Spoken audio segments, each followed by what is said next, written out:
हम सभी अदालतों की बात कर रहे थे। अदालतों का काम है सही और गलत का फैसला करना और जो गलत मिले उसे सजा सुनाना, लेकिन इस साल ये काम हमने अपने हाथ में लिया या कई बरस से ले रखा है। इस बार स्क्रीन के दोनों तरफ मौजूद लोगों की बात हो रही। दुख की बात यह है कि हमने ये फैसला धर्म के आधार पर लिया। जिस आधार पर इस देश का बंटवारा एक बार हो चुका है, उसी आधार पर हम इसे एक बार फिर बांटने पर तुले हैं। हम क्या कह रहे हैं आपको अभी समझ में आ जाएगा। आफ्ताब नाम के एक लड़के ने अपनी प्रेमिका श्रद्धा की हत्या कर 35 टुकड़े कर दिए। जघन्य और अक्षम्य अपराध, कठोर से कठोर सजा मिलनी चाहिए। लेकिन आपको नहीं लगता कि इस खबर के सहारे दो धर्मों के बीच खाई को चौड़ा करने की कोशिश की गई? बार बार व्हाट्सएप ग्रुप में ऐसे मैसेज भेजे गए जो धर्म विशेष के खिलाफ नफरत का प्रचार करते थे। एक क्रूर गुनाह को गुनाह की तरह न देखकर धर्म के चश्मे से देखा गया। अगर ऐसा नहीं था तो बताइए। यूपी के आजमगढ़ में एक युवक ने आराधना नाम की लड़की की सिर्फ इसलिए हत्या की क्योंकि किसी और से उसने शादी कर ली। इसके बाद आरोपी लड़के ने शव के टुकड़े टुकड़े कर दिए। क्या आप उस आरोपी का नाम जानते हैं? नाम है प्रिंस यादव।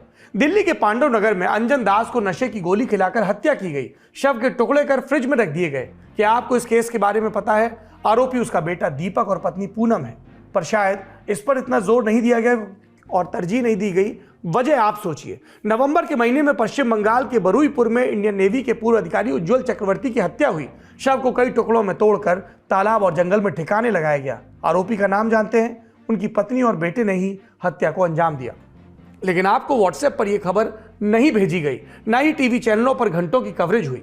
11 दिसंबर को जयपुर की 64 साल की महिला की हत्या हुई। मार्बल कटर से शव के टुकड़े किए गए। आरोपी का नाम कितनों को याद है? और यह केस क्योंकि यहां आरोपी मुसलमान नहीं था, उनका अपना भतीजा अनुज था। यह उदाहरण इसलिए दिए क्योंकि आप सिर्फ खबर देखते हैं, कि इस खबर को किस मकसद से परोसा जाता है उसकी नीयत को शायद नहीं देख पाते।